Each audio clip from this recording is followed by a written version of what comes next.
shouldn't invest in humanitarian aid because they have a big responsibility to do that because of their laissez-faire attitude for the last 2 years. So when hostages are released, either dead or alive, and these were people that weren't necessarily oppressed, let's say, going back to Israel, they had a decent quality of life, then they'll have counseling needing to be done. But that's simple.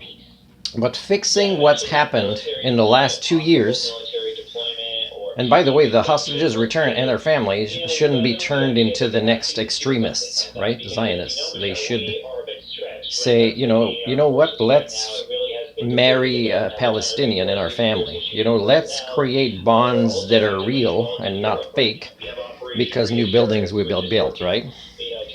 Or I'll gain weight again now that I'm back home eating my favorite food. So what happened in the last 2 years is you don't solve that with an exchange. And you don't still avoid talking about Netanyahu and other Zionists delivering themselves to the criminal court. You don't avoid talking about that if you want me to see you as humans. So Canada and all these other countries that have, admittedly belong to an organization that can't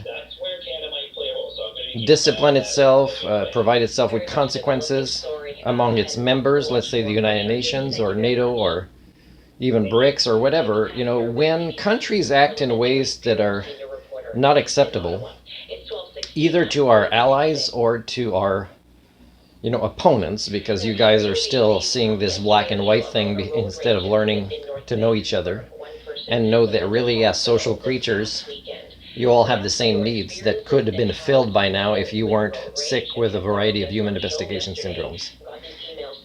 I'm tired of hearing the hypocrisy as if it's easy to solve. And I'm not saying you guys are saying it's easy, but you're saying the things that could go wrong would be disagreements in the way to proceed with the plan. You're not talking about the reality of how hard it will be to regain your humanity as a species. Because unless you were on a flotilla boat risking your life, I don't think any politicians that are going to talk about this have the right to talk about this, because they have not defended their own humanity or the humanity of others. So, if you don't talk about this, then you're not learning anything from your own history as a species. So Carney is not that bad, but he's one of the people that has